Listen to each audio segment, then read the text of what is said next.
So I'm doing a rerun of a scenario, Sphinxy scenario, whittling it down so that all the typing isn't there. So that's what's happening here.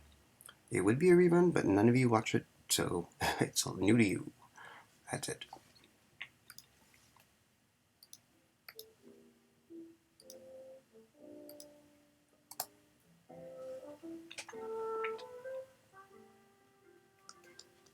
Hi, I'm Sphinxy. Seems like you need a riddle to help you wind down a long day's rocking. Sound like a plan? Ah, sure. Why not? Lay one on me. Okay, then pull a riddle from out the vault. Hey, turn around. Don't look at my vault. Nope, that's riddles for kids. Nope, that's for Ada Lovelace's final lich form. Here's one for you not quite deadbeat dadasses. What is it when 3 goats can fit in your pants without removing any of their skins or even leaving them open so that they might be easily accessed? And if you didn't know there were exactly 3 goats inside the center, then shame on you and your inability to keep up with the times. Is this related to the 2 shakes of a lamb's tail? I just made that phrase up, but no. Not even close. Oh, well, guess you'll have to solve it yourself. I do hope it helps, though. Maybe by now you found another question more appropriate to your situation. Maybe you haven't. Here's a riddle that'll knock the socks off your ass. What happens when you give an alcoholic cat a soda? B.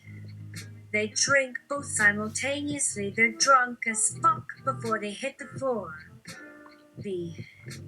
You mean cats are alcoholics too? And cruel spusses. Sorry about that last bit. Couldn't help myself. You aren't actually supposed to say that the person has gone full retard.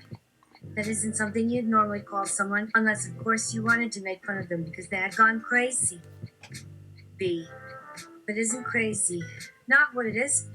Like, there isn't any crazy, but just one of the terms we humans like to keep around, regardless of evidence suggesting otherwise, because simple words to discredit people with is just so useful. Oh, a riddle for me? Thank you. This is going in a vault. So many thanks. Here's my next question. If you were to get stuck between 2 parallel mirrors, how would you escape? You wouldn't want to know where I live or who knows what I might try doing. Me. Well, if it happened where I lived, I'd get in good with one of the mirrors, and then when they went to the bathroom, I'd kick the mirror I was in gently, just enough to break the gaze of infinity. Bravo. My turn again then. What happens when a goat and a dog have sex? V. I'm pretty sure this isn't a riddle. I feel like you're asking for an answer that can only be known once the 2 participants are dead. No. You can have a concrete answer, child. B. But that's just it. That's my answer. The answer is certainly not kids. And goats and dogs are even less likely than that. There's no possible way goats and dogs could ever go at it together without becoming enemies. They hate each other too much, even if they did decide to play dirty with some roleplay orgy fetish.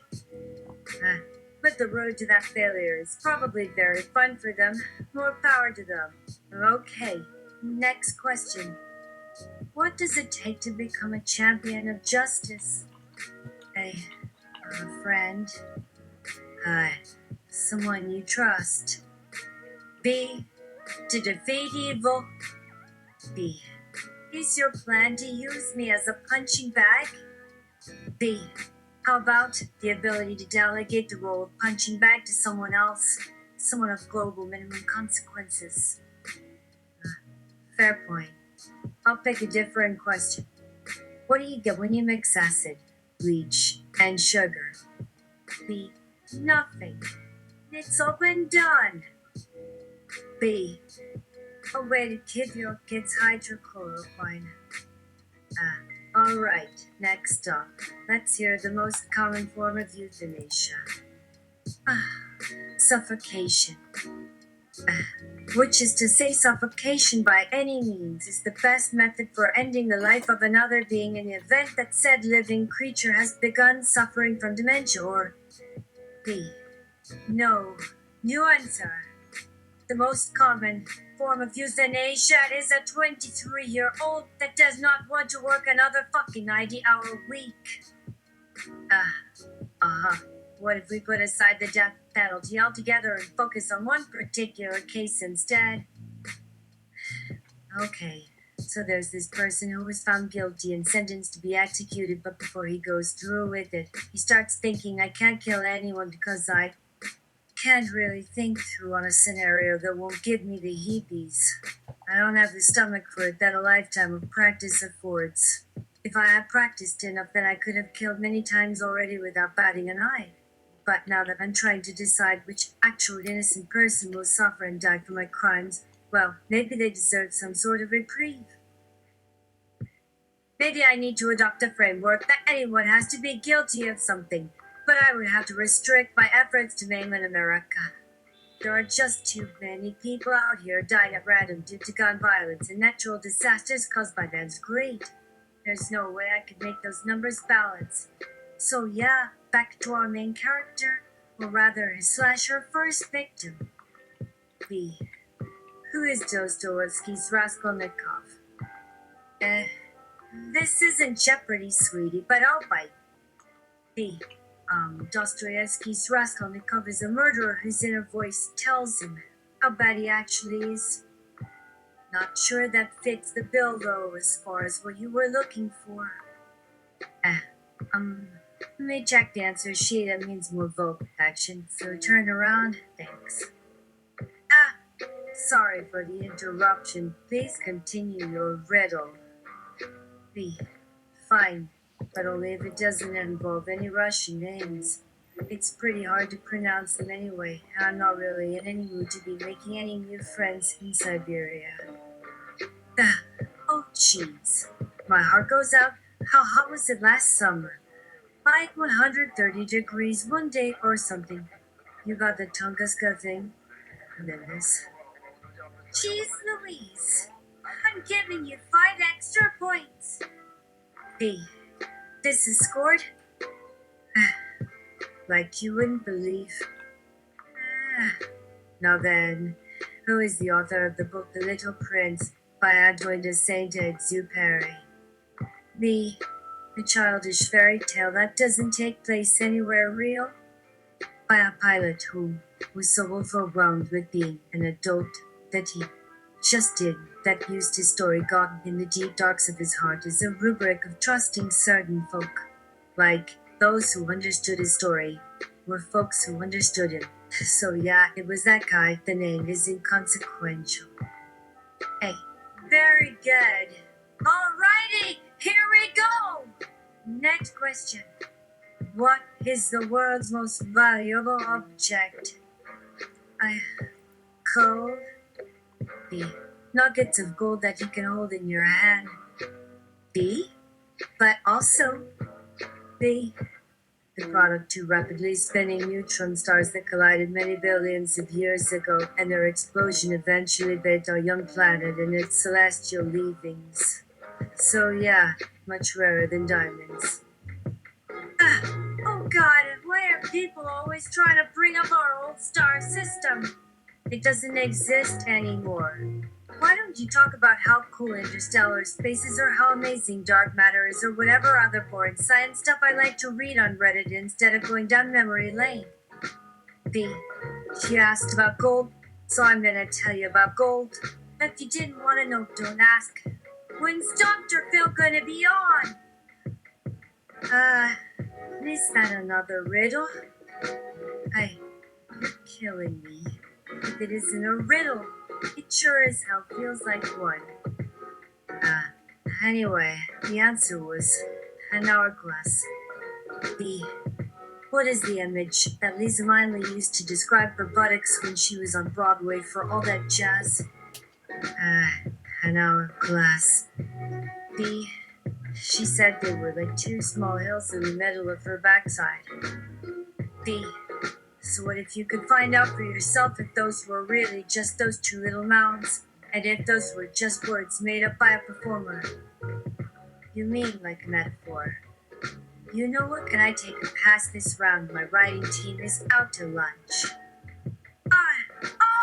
No! They're not. At least they weren't meant literally. As a matter of fact, there's even less reason now that I think about it. This was over 40 years ago at the time.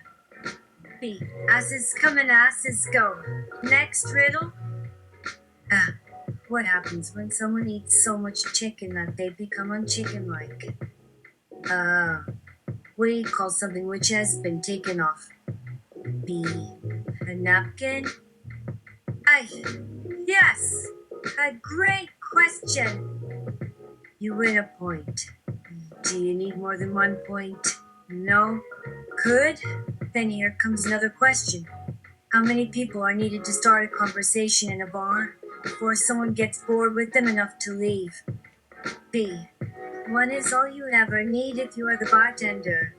And 3 or more if you are Leisure Soup Larry. 2 for everyone else.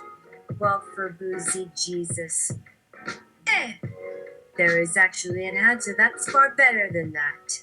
The answer is the number of people who have left by the time anyone remembers that they were there. But how does that work? It's a matter of gradient descent. Let me show you. Say you're the only one still hanging out there after a couple minutes? Well, you're clearly doing it wrong. But how long should you wait? 10 minutes? 20 minutes? That seems to be a waste, doesn't it? I mean, we've got this whole place to ourselves.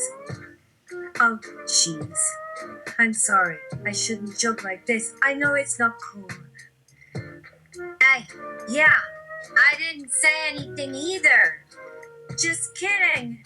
What I am trying to tell you is that if no one leaves until 20 minutes later, and then they finally leave 2 hours later, you did it right. Everyone will just assume you got called away on some urgent business that would take longer than the average person could deal with. Like they wouldn't ask, hey dude, what took so long? Well, yeah, okay, thanks a lot. Your little math problem was a real lifesaver there, buddy. Alrighty then, next question. In a tree-shaped house, where does the door open? B. Where you find a doorbell when you are living inside of the thing you ring. I'm a man. That's too bad about all those trees getting chopped down to build that big skyscraper downtown. Well, at least that won't happen in our lifetime. Hey, no! Would I have to ruin my dream? You have any idea how hard it is to cut down a 1,000-year-old tree? Even harder is finding 100 more for everyone that gets mowed down. At this rate, they'll have us running around in circles forever. We're going to run out of forest before we can get out of this circle we're trapped in now. There you go again, being melodramatic. Besides, you were the guy who suggested building an amusement park under the forest in the first place. Anyway, here's another riddle. How many different kinds of people are there? Look, I told you there wasn't a trick answer there. What I wanted you to do was notice that everyone is a unique individual. The only difference is that other people don't always see that same uniqueness. So if you ever meet someone new and feel like they aren't very special and yet they seem to be so happy, it might be because they're just blind or something like that. They haven't been given the tools by society to appreciate their own differences, and so they've become jaded to them. But it doesn't mean anything bad about them as individuals. I have a better answer. There are 2 types of people. People who believe there are 2 types of people, and people who don't. Yeah, that's pretty much right. This one's easy. Who wrote The Great Gatsby? B. F. Scott Fitzgerald? Close. It's Zelda.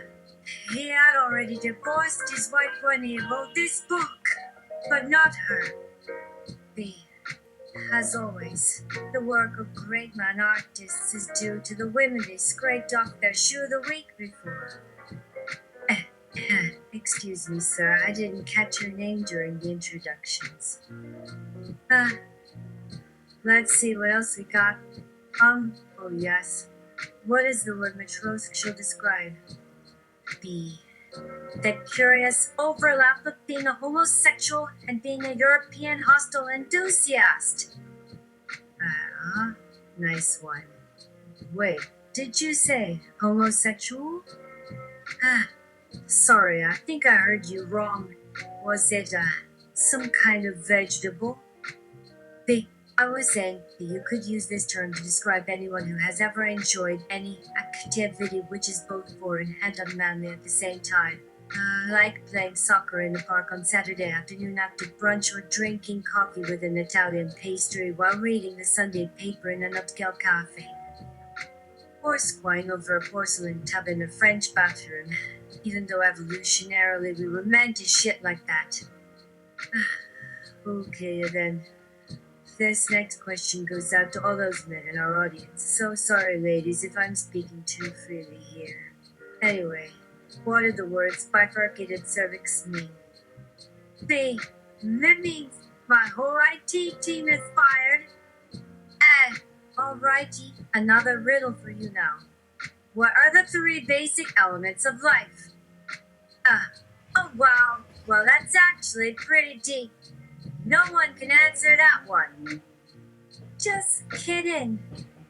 B. Two possible answers. The patience of entropy, the pull of black holes, and the fire next time. Or answer B. Actors, bitches, and coin. Yep, that's it. You get a point. Next round. Another easy one. Can a rock be a catcher's mitt? Sure. B. Can a pope read a Maxim magazine while shitting in the woods? Answer to your answer? Nope, it's Teen Beat all the way. But hey, I'm just telling you how it is, man.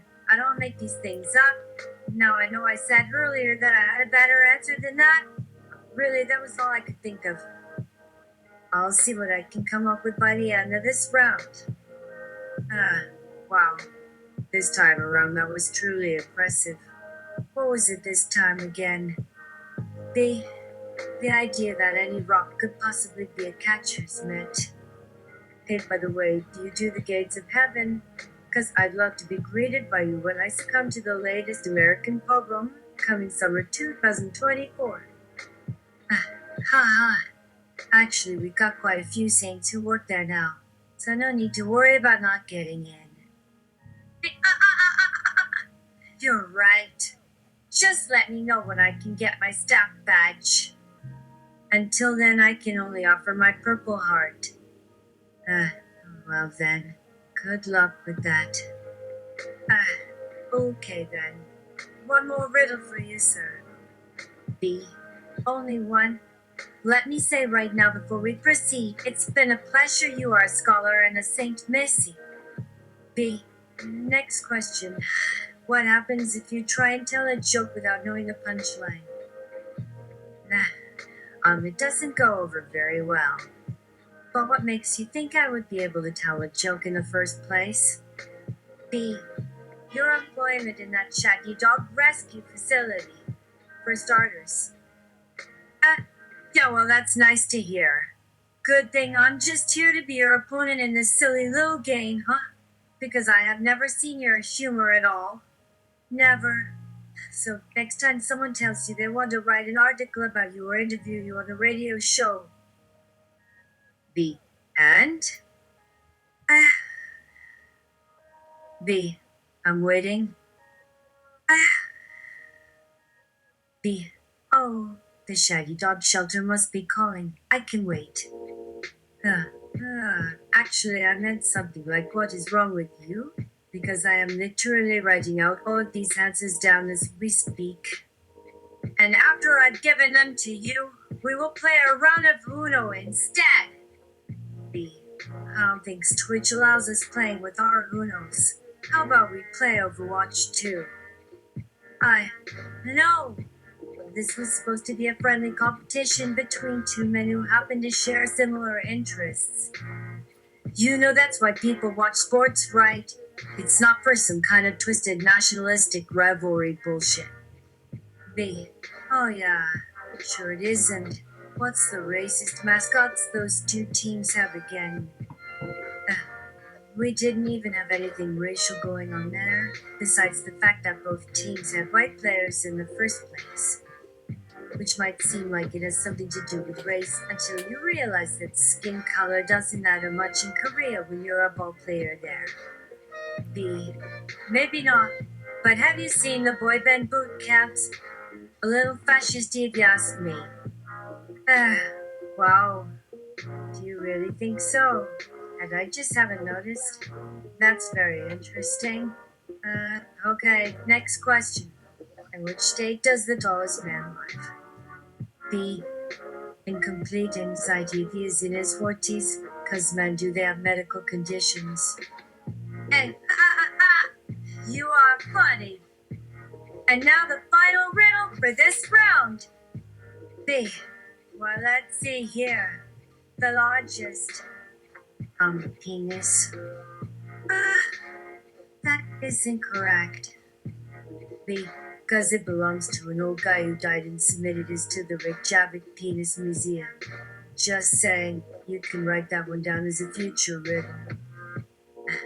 It's more trivia, and I already have it in my notes. B. Then maybe I'll take your answer to that last one then. If I win, we go to another round, or we keep going until someone wins. But only on one condition. You tell everyone what happened back at our first match. I don't have to. I record all my matches on Twitch, because Sphinxy here is a transparent Sphinxy. B. You've been listening to us. Yeah. Hey, if you want, you can start streaming yourself while you wait for your turn in the circle. B. No thanks. Hey, let's redeem my points so I can get out of your hair. Okay, coming right up.